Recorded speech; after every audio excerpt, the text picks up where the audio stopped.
Hey guys, and welcome back to my channel. I know it has been a while. We are now in 2019. Happy New Year. So my previous videos have been about my vlogs in Spain. I did a study abroad to Spain this past summer, and today's video is going to be how I felt about Spain. For my study abroad trip, I went to Sevilla, and actually the way the trip was set up, we spent about 2 days in Madrid and a month in Sevilla. Our school was in Sevilla, so that's where we spent most of our time. We had host families, and everyone in my group, we each had our own host family, so nobody was paired up with anyone from our class, but except for like 2 people who were paired up together in the same house, but everyone else were on their own. And each house was about like at most 30 minutes away from the school, so some people had to walk 30 minutes every single day, but I was only 6 minutes away, so thank God. But somehow I still managed to be late. I don't know how. Okay, let's start with the food. The food was great at first. Okay, so when we're in Madrid, the first place that I had dinner at was this Lebanese restaurant, but I didn't know that it was a Lebanese restaurant. So in my head, I'm thinking, ooh, these people got pepper here. Like they like pepper. I'm gonna be expecting pepper in all my foods. Psych.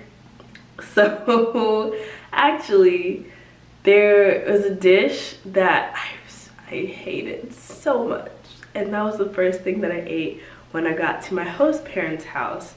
And it's like this rice soup thing. I don't know what it's called. I didn't ask what it's called, but it's literally like rice, and then after you put it in a plate, there's just a whole bunch of soup around it, and then some potatoes as well. And there's a white version and a red version, but either way, I didn't like either version. I ate that meal about like 7 times. I had that dish about 7 times while I was there.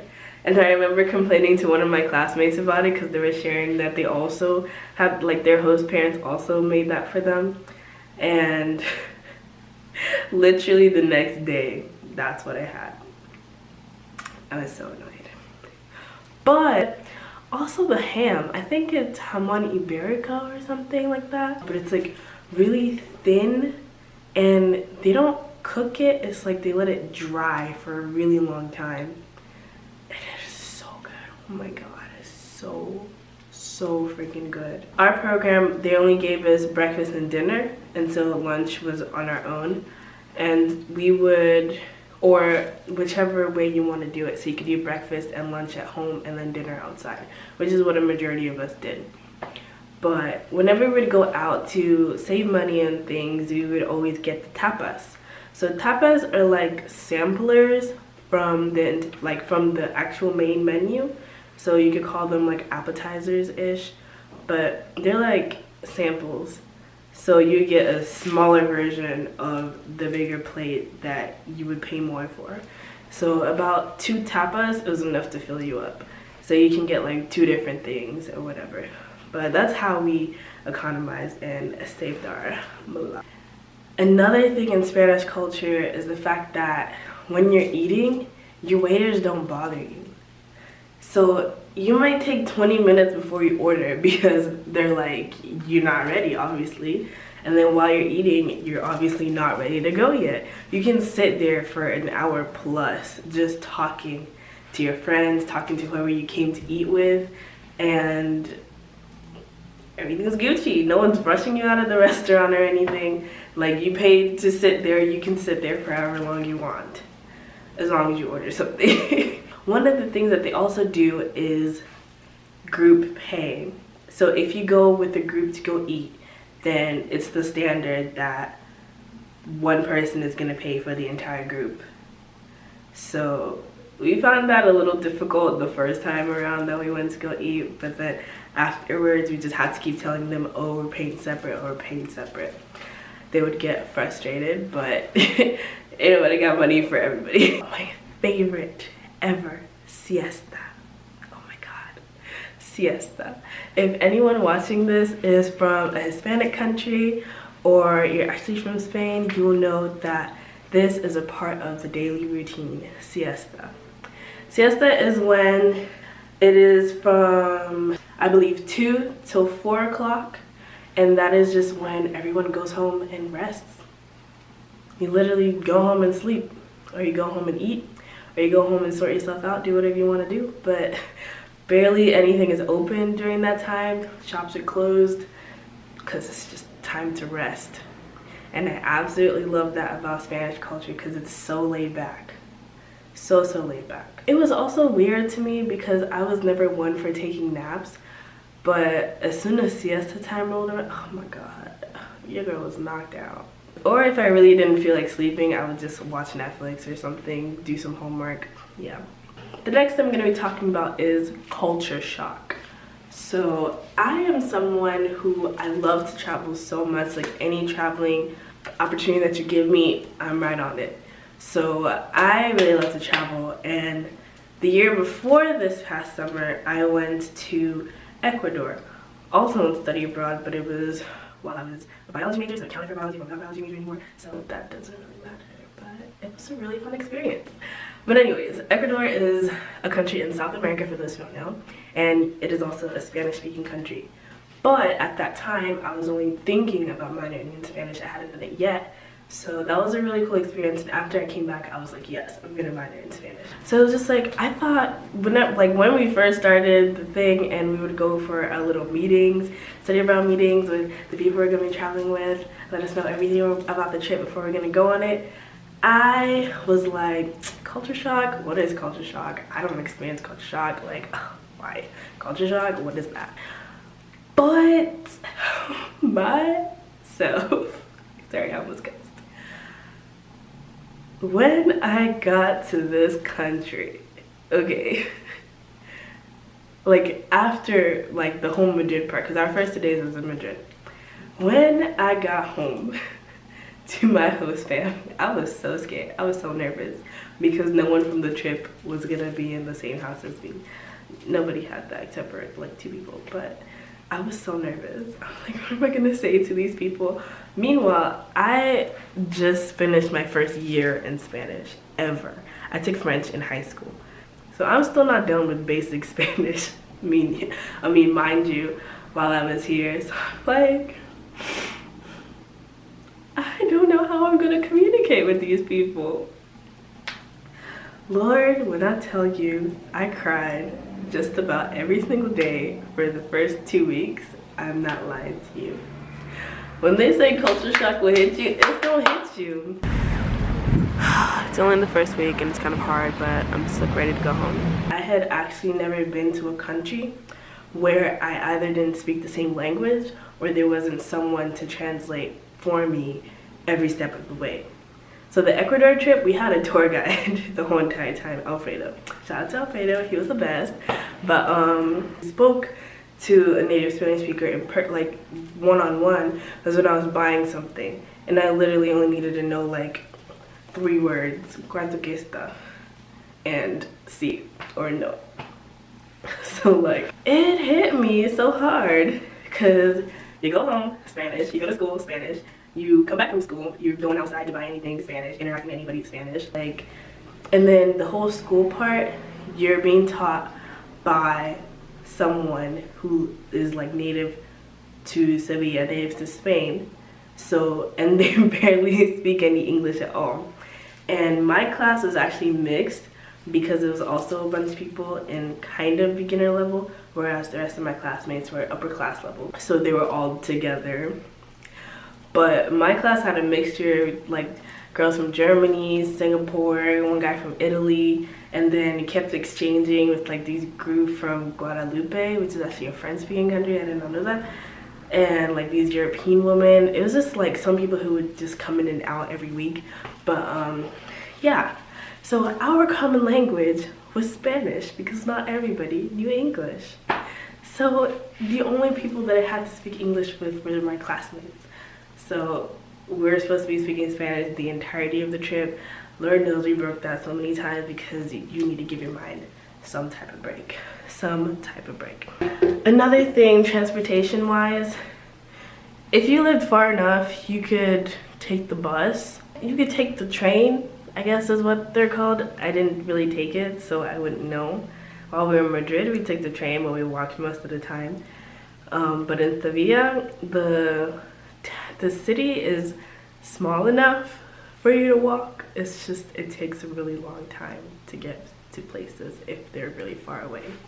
And let me tell you, these streets are so narrow that only one car at a time can go through them. Sometimes the car is legit too big to go through this street.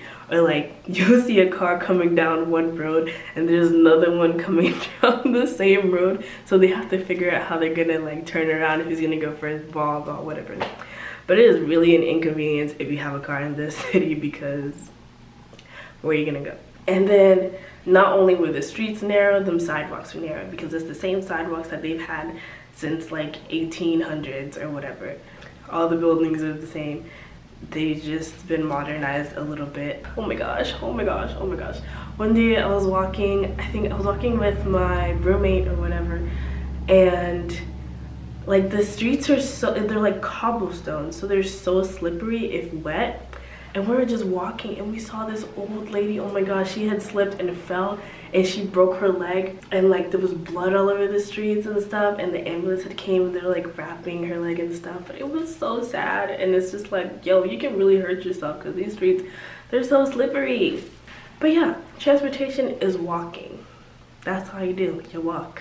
And I have the city, like I knew the city like the back of my hand. There was one day that there was like a band procession going on, and I was really trying to avoid them because it was a lot of people following them, because they like follow through the streets and then they meet up in this one huge area. It took me an hour to get home because while I was trying to lose them, myself got lost. And then my phone died, so I had to find my way home by myself. It took me an hour, but I made it. Thank God.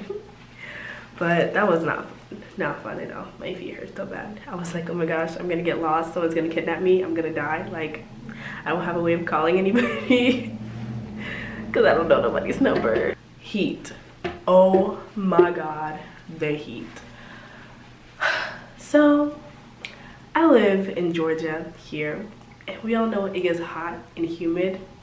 But in Spain, there's no humidity. It's just hot, like heat, like scorching hot.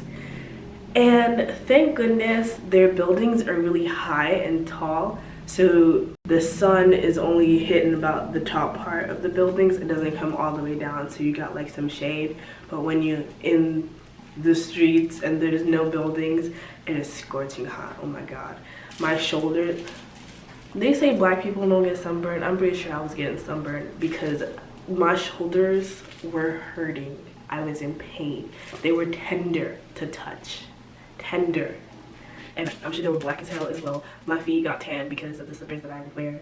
Oh my God, the sun was too much. It was too much. Oh, also, I am literally dying from allergies here.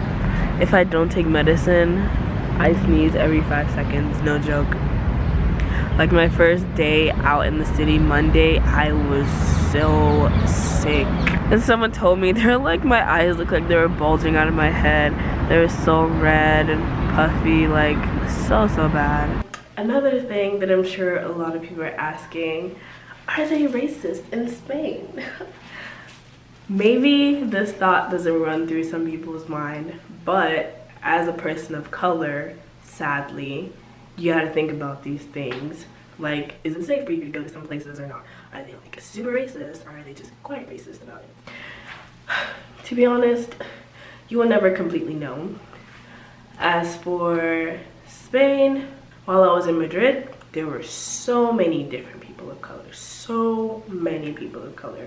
There were a lot of Asians as well. Because it's honestly like New York City. It's so busy, so busy. But in Sevilla, it's more like a smaller town, neighborhoods kind of thing. So you see a lot of old people, not a lot of black people, a few mixed people, but yeah, we stood out.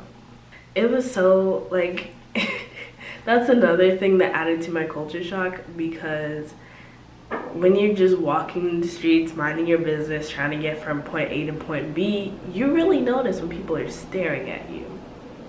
Like, staring at you. It was very uncomfortable. One time I was trying to make it to a cafe that my roommate had told me about, and I couldn't remember where it was, so I was a little bit lost, but I knew I was going the right way, I think. I was crossing the street, and this old man and like taxi driver whistles at me, and I'm just like, what? You're literally old enough to be my grandfather. Why are you whistling at me? Like, I felt so uncomfortable. And that really added to the whole culture shock thing, because people would just stare a lot, like, what are you doing here? What are you here for?